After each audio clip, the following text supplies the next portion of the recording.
ویسے پڑھنے کے لیے تو کئی کتابیں موجود ہیں، پر کیا ایسی بھی کوئی کتابیں ہیں جو ہمیں دنیا اور آخرت دونوں میں فائدہ کریں؟ جی ہاں، تو آئیے میری لائبریری میں، بک ان مائی لائبریری۔ السلام علیکم ڈیئر ریڈرز، ایز پرومسڈ میں ایک اور ایزی اور انٹرسٹنگ بک کے ساتھ آپ کے سامنے حاضر ہوں۔ لیکن اس سے پہلے میں آپ سے پوچھنا چاہوں گی، جب ہم پر کوئی مصیبت اور بلا آتی ہے، جیسے ایئر 2020 میں اس دنیا پر آئی، کبھی مصیبت بیماری کے روپ میں، کبھی لوکسٹ سوارم، فلڈز، کبھی کہیں دھماکے ہوئے، کہیں آگ لگی، ان شارٹ بہت برا وقت گزرا، یعنی جب ہمیں لگا اس سے برا کچھ ہو ہی نہیں سکتا، تب حالات نے ہمیں غلط ثابت کیا۔ تب ایک انسانی فطرت ہوتی ہے کہ وہ انسان اپنے آپ سے وعدے کرتا ہے یا اپنے خدا سے وعدے کرتا ہے کہ اگر ہمارا یہ کام ہو جاتا ہے تو ہم یہ کریں گے۔ مثلا اگر ہم کسی رشتہ دار سے نہیں ملتے تو ہم ان سے صلح کر لیں گے، اگر ہم کوئی ادھورا کام ہے تو ہم اسے پورا کر لیں گے، اور ایک ایسے ہی وعدے کا نتیجہ ہے یہ کتاب مکیار المکارم۔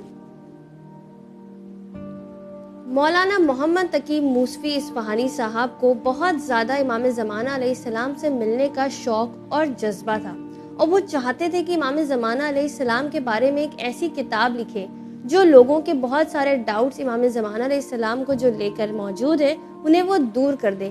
لیکن زندگی کی انچاہے مسئلے اور پریشانیوں نے انہوں نے کبھی بھی اس چیز پر پوری طرح توجہ نہیں دی، اور وہ اپنے اس شوق کو، اپنے اس کام کو پورا نہیں کر پائے کہ وہ امام زمانہ علیہ السلام پر کتاب لکھیں۔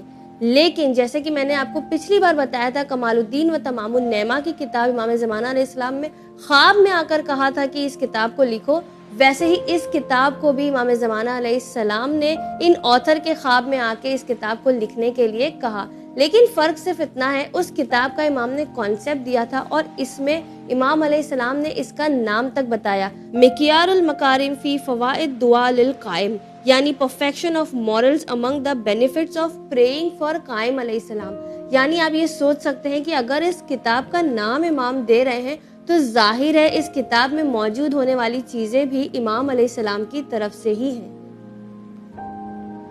آیت اللہ محمد تقی موسوی اصفہانی صاحب 1330 میں حج کرنے کے ارادے سے مکہ گئے، لیکن وہاں پر وبا پھیل گئی اور مہاماری پھیل گئی، جیسے کہ ہم نے دیکھا کورونا وائرس ایک شہر سے شروع ہو کر پوری دنیا میں پھیل گیا۔ بالکل اسی طرح 1330 میں بھی ایک بہت خطرناک وبا پھیلی جس میں بہت سے حاجی بہت تیزی سے ہلاک ہونے لگے، اور تب آپ نے اپنے آپ سے یہ وعدہ کیا کہ اگر میں سلامتی اور عافیت کے ساتھ پہنچ جاؤں گا اپنے وطن ایران، لوٹ جاتا ہوں، تو میں نے جس کتاب لکھنے کا ارادہ کیا ہے میں اپنے اس وعدے کو پورا کروں گا۔ اور انہوں نے ایسے ہی کیا۔ جب وہ ایران اپنے وطن لوٹ آئے تو انہوں نے پوری توجہ کے ساتھ اس کتاب کو لکھنا شروع کر دیا۔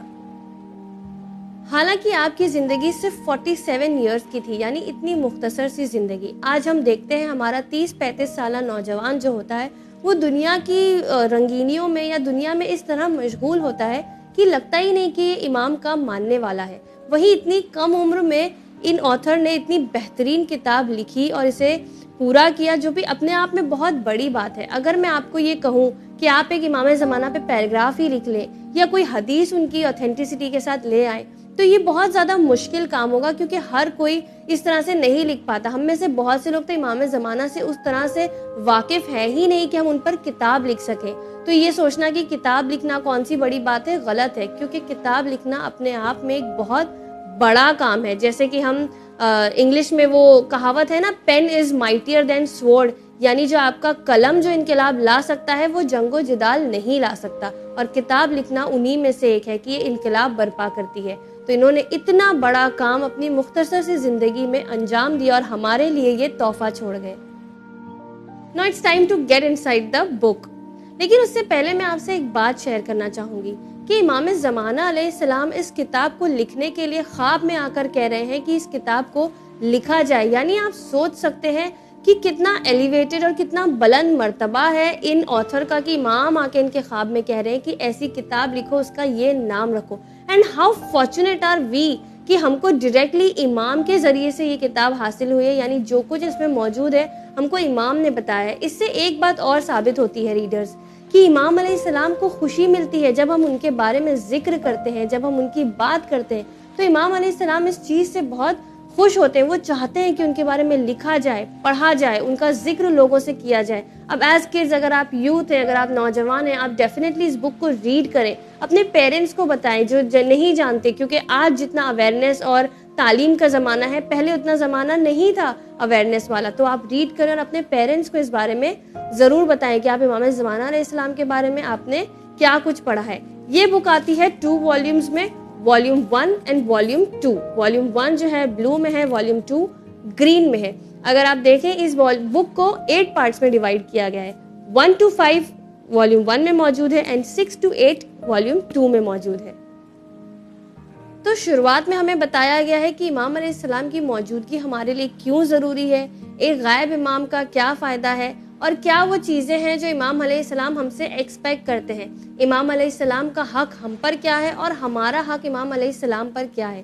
جیسے کہ بہت سارے لوگوں کے ایک دوسرے پر حق ہوتے ہیں, جیسے باپ کا بیٹے پر حق, استاد کا شاگرد پر حق, ویسے ہی کہ امام بھی ہم پر کئی حق رکھتے ہیں. ان حقائق کے بارے میں بھی اس کتاب میں ڈسکس کیا گیا ہے. پھر بہت سے نبیوں سے امام علیہ السلام کو شباہت دی گئی, جیسے جناب حابیل, جناب ادریس علیہ السلام. جناب ادریس علیہ السلام کے بارے میں ہم یہ مانتے ہیں کہ وہ آج بھی زندہ ہیں اور چوتھے آسمان پر موجود ہے. لیکن ہم اپنا کتنا وقت ضائع کرتے ہیں اور فکشن بکس ریڈ کرتے ہیں کہ ایک ہیومنز جو ہے تو ایک پلانٹ سے دوسرے پلانٹ پر ٹریول کر رہے ہیں, but this book tells you it is not happening any time soon. Plus زمین سے لے کے آسمان تک اور ایک آسمان سے دوسرے آسمان میں کتنا فاصلہ ہے, وہ اس کتاب میں سب کچھ موجود ہے. آلسو دس بک کلیمز کہ چوتھے آسمان پر جناب ادریس علیہ السلام کی روح قبض کر لی گئی تھی. تو آپ ڈیفینیٹلی ریڈ کریں, بہت ہی انٹرسٹنگ چیپٹرز ہیں.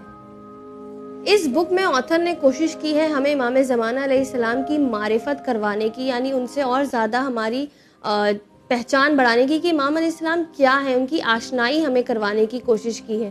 کیونکہ کئی سال پہلے بھی ہم دیکھتے ہیں تو ہم نے سنا تھا ہمارے دادا دادی کو کہ وہ لوگ امام مہندی کہتے تھے, یعنی امام کا صحیح نام تک نہیں جانتے تھے, جبکہ امام علیہ السلام کا اس میں گرامی ہے امام مہدی علیہ السلام. اور بہت سارے غلط نوشنز امام کے بارے میں موجود ہیں کہ وہ کہیں غار میں بیٹھے ہوئے ہیں یا وہ اب تک پیدا ہی نہیں ہوئے. ایسا بالکل نہیں ہے, امام علیہ السلام بالکل موجود ہیں, پیدا ہو چکے ہیں. اور ایسے بہت سارے غلط باتوں سے پردہ اٹھا رہی ہے یہ کتاب. جیسے کہ ہم نے اس میں یہ بھی ملتا ہے کہ بہت سارے سیوڈو مہدی آئے گئے, یعنی جھوٹے دعوے دار جو اپنے آپ کو مہدی کہتے تھے, اس بارے میں بھی ان کے نام اور ان کی ڈیٹیلز موجود ہے کہ کون تھے یہ لوگ جنہوں نے جھوٹے مہدی ہونے کا دعویٰ کیا. امام زمانہ علیہ السلام بے شک غیب میں موجود ہیں اور ان کے بارے میں دعا کرنا ہماری ایک رسپانسبلٹی ہے. جتنی زیادہ ڈیٹیل میں اس کتاب نے بات کی ہے کہ امام زمانہ علیہ السلام کے لیے کتنی دعا کرنا ضروری ہے, ساتھ ہی ساتھ دعاؤں کے وقت مخصوص کیے گئے ہیں کہ اس وقت پر دعا مانگنے سے قبول ہوتی ہے, جو کہ آپ لوگ ضرور ریڈ کریں. اور ساتھ ہی ساتھ اس کتاب کا جیسے نام ہے مکیار المکارم فی فوائد دعا للقائم, یعنی امام زمانہ علیہ السلام کے لیے دعا کرنے سے ہمیں کیا فائدہ ہوتا ہے. یعنی آپ یہ بھی سوچ سکتے ہیں کہ دعا ہم امام کے لیے کر رہے ہیں لیکن وہ فائدہ ہمیں پہنچا رہی ہے. اب جو میں پوائنٹ بتاؤں گی اس کو سن کر ہر کوئی امام زمانہ علیہ السلام کے لیے دعا کرنا شروع کر دے گا. امام زمانہ علیہ السلام کے لیے دعا کرنے سے فقر و فاقہ اور تنگدستی دور ہوتی ہے. تو ہم لوگوں کو یہ سوچ کے دعا ضرور کرنی چاہیے کہ اس سے ہمارے لیے ہی فائدہ ہے امام علیہ السلام سے دعا کرنے کے. اگر آپ یہ بک حاصل کرنا چاہتے ہیں تو آپ amazon.in پر کانٹیکٹ کر سکتے ہیں. ساتھ ہی ساتھ اگر آپ اتنے ٹیک سیوی نہیں ہیں تو چینل ون کے آفس میں آپ کال کر سکتے ہیں اور آپ دونوں بکس کے لیے پوچھ سکتے ہیں, انفارمیشن نکال سکتے ہیں. اور اگر آپ ہمارے شو مس کر دیتے ہیں, چینل ون کے کوئی اور شوز مس کر دیتے ہیں, ضرور آپ یوٹیوب چینل کو سبسکرائب کریں, دیکھتے رہیں channel one. Keep reading, keep sharing. شکریہ, خدا حافظ.